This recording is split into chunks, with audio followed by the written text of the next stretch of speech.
श्री शिवाय नमस्तुभ्यम, हर हर महादेव। इस चैनल पर हम आपको गुरुजी पंडित प्रदीप मिश्रा जी के बताए उपायों को वीडियो में करके दिखाते हैं ताकि वे उपाय आपको आसानी से समझ में आ सके। और साथ ही साथ हम आपसे कई प्रश्न करते हैं कि अगर आपको कोई उपाय पूछना है तो वो उपाय आप कमेंट के जरिए पूछ सकते हैं। हम उन उपायों को वीडियो में करके दिखाएंगे या फिर आसान भाषा में समझाएंगे ताकि वे उपाय आपको आसानी से समझ में आ सके। या फिर आपके उपाय से संबंधित कोई प्रश्न हो, व्रत से संबंधित कोई प्रश्न हो, तो उन प्रश्नों का उत्तर भी हम आपको वीडियो के माध्यम से देते हैं। उसी श्रृंखला में हमारा तीसरा Q&A वीडियो है जिसमें हम आपके प्रश्नों का उत्तर देने वाले हैं। सभी प्रश्न उपयोगी हैं, जिसमें सोमवार, प्रदोष और मासिक शिवरात्रि के कुछ विशेष उपाय शामिल हैं। साथ ही व्रतों में कौन सी दिक्कत आती है उससे भी संबंधित कई प्रश्न हैं, इसलिए वीडियो आप अंत तक देखें ताकि कोई भी उपयोगी जानकारी आपसे न छूटे। सभी प्रश्नों का उत्तर हम आपको गुरुजी पंडित प्रदीप मिश्रा जी के अनुसार ही, जो गुरुजी ने कथा में बताया है उसी अनुसार देने वाले हैं, ताकि सभी उत्तर आपको सही जानकारी के अनुसार प्राप्त हो सकें। बढ़ते हैं पहले प्रश्न की ओर, जो कि हमसे कमेंट के द्वारा पूछा गया है। सरजू शर्मा जी ने प्रश्न किया है, भैया मेरे पति को नौकरी से संबंधित कुछ परेशानी है। बहुत समय से बाबा से प्रार्थना कर रही हूँ, बाबा मेरी नहीं सुन रहे हैं। हम बहुत परेशान हैं। मैंने पशुपतिनाथ व्रत किया जो खंडित हो गया। साथ में कुछ समझ में नहीं आ रहा है कि मुझे कौन सा उपाय करना चाहिए। आप कोई उपाय बता दीजिए। तो हम तो आपसे सबसे पहले यही कहना चाहेंगे कि अगर आपके पति की नौकरी संबंधित परेशानियां आ रही हैं तो आपने तो खूब प्रयास किया है, उनके लिए पशुपतिनाथ व्रत भी किया है जो खंडित हो गया है, तो आप फिर से पशुपतिनाथ व्रत कर सकते हैं। पर सबसे विशेष है, आपको उनसे कहना है शिवलिंग पर जल चढ़ाने को, उनसे कहना है भोलेनाथ के उपाय करने को या फिर कोई व्रत करने को। इस बात का आपको ध्यान रखना है। साथ ही मैं आपको कुछ उपाय बता देता हूँ जो कि नौकरी प्राप्ति के लिए विशेष उपाय हैं। आपको बेलपत्र की डंडी को घिसकर चंदन तैयार कर लेना है और इस चंदन को आप जल कलश के अंदर डाल के वह जल आप शिवलिंग पर अर्पित कर सकते हैं। या फिर ज़्यादा मात्रा में चंदन तैयार हो जाता है तो आप उसका शिवलिंग पर लेपन करके जल से शिवलिंग पर अभिषेक कर सकते हैं। यह एक विशेष उपाय है जिसे आप प्रत्येक सोमवार को अपने पति से करवा सकते हैं। साथ ही अगर सोमवार की अष्टमी आ रही है तो एक विशेष उपाय है 33-33-33 वाला, जिसमें आपको 33 मूंग के दाने नंदी भगवान के उठे हुए पांव के पास अर्पित करवाने होते हैं। 33 बेलपत्र जिसमें चंदन लगाकर उन बेलपत्र को माता अशोक सुंदरी के स्थान पर अर्पित करवाया जाता है। बेलपत्र की डंडी जलाधारी की ओर रखी जाती है और 33 चावल के दाने आपको भोलेनाथ के मंदिर की जो चौखट होती है, जो देहरी होती है, उसमें सीधे हाथ की ओर अर्पित करवाया जाता है। यह सोमवार अष्टमी का विशेष उपाय है जिसे आप एग्ज़ाम में सफलता और नौकरी प्राप्ति के लिए कर सकते हैं।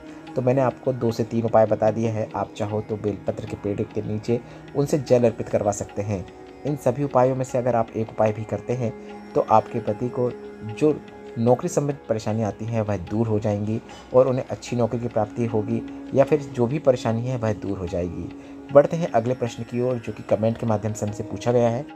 अमन रस्तोगी जी ने प्रश्न किया कि हमने आपसे यह पूछना चाहते हैं कि हम मंदिर ना जाकर हमारे घर में ही जो शिवलिंग है, क्या हम उसकी पूजन कर सकते हैं? जी हाँ, मना नहीं है, बिल्कुल आप पूजन कर सकते हैं, अभिषेक कर सकते हैं। आप अपने घर की शिवलिंग की सभी प्रकार से पूजन अर्चन कर सकते हैं। गुरुजी ने कभी भी घर के शिवलिंग की पूजन अर्चन करने को मना नहीं किया है, ज़रूर कीजिए।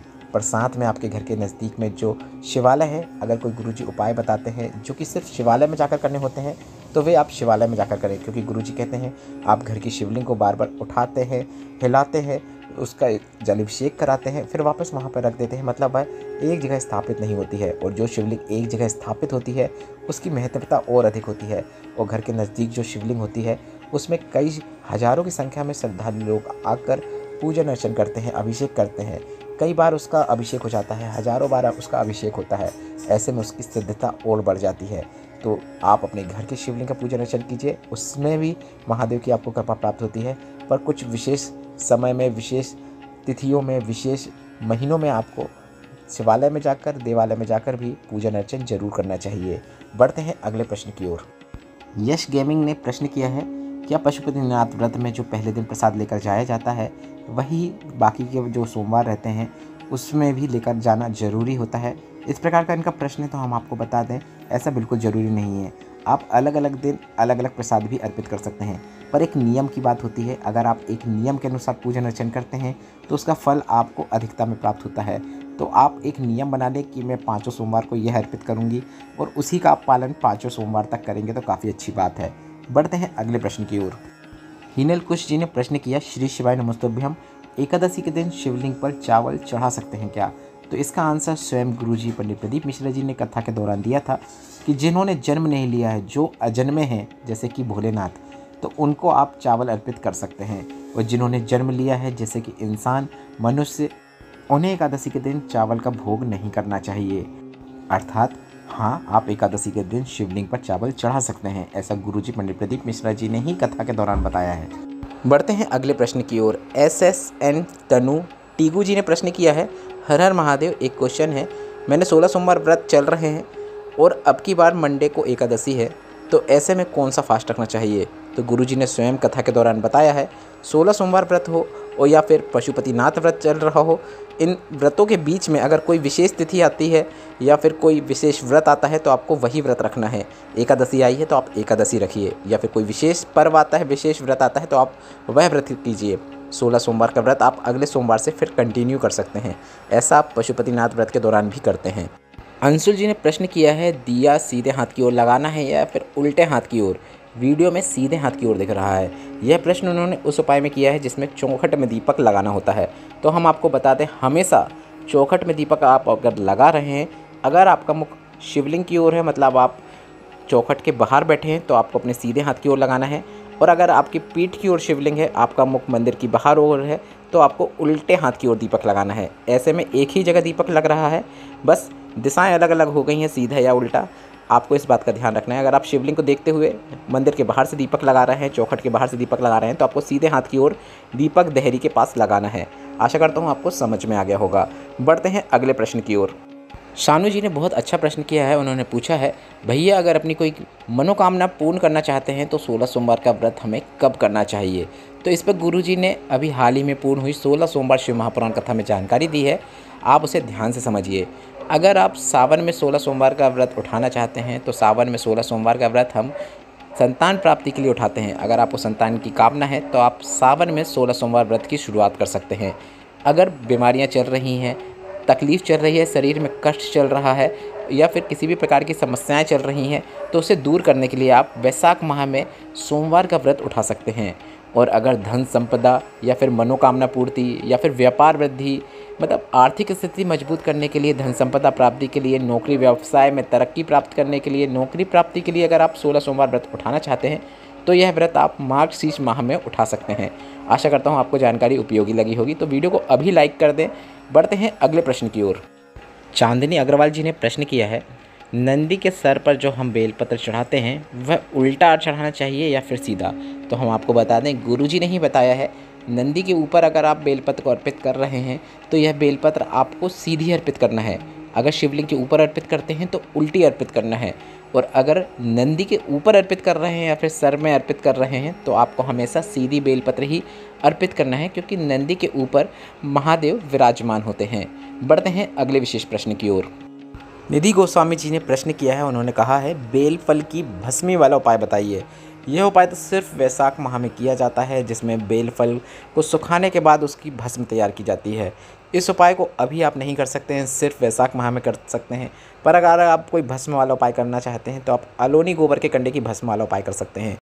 मतलब जब गाय गोबर देती है तो वह ज़मीन में ही सूख जाए, उसी अवस्था में आप उसे उठा लें सूखने में कड़े होने के बाद, और उसके बाद आप उसे अग्नि में भस्म के रूप में तैयार कर लें। उसके बाद उस भस्म को आप किसी कपड़े से छान लें और उस भस्म से आप शिवलिंग पे अभिषेक करें। थोड़ी सी भस्म को प्राप्त करके रोगी व्यक्ति को सीने में त्रिपुंड बना दें या फिर उसके मस्तक में त्रिपुंड बना दें। इस प्रकार से रोग मुक्ति का एक विशेष उपाय है, जिसे आप किसी भी मासिक शिवरात्रि में करके अधिक से अधिक लाभ प्राप्त कर सकते हैं।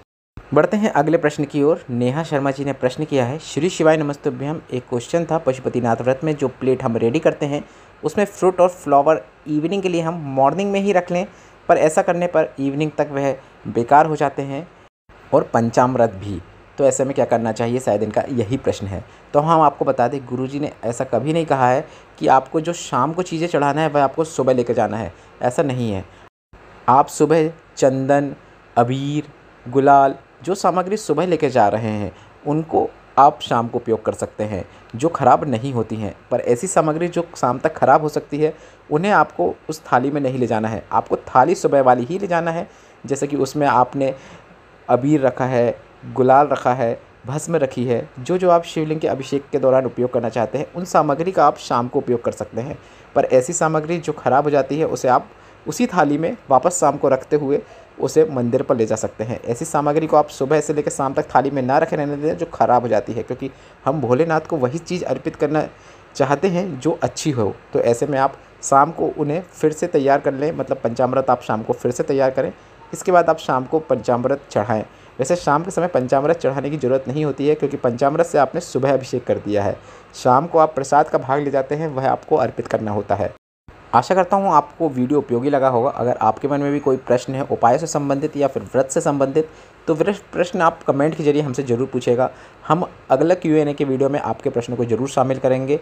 वीडियो उपयोगी लगने पर वीडियो को लाइक करके कमेंट बॉक्स में हर हर महादेव या फिर श्री शिवाय नमस्तुभ्यम जरूर टाइप कीजिएगा।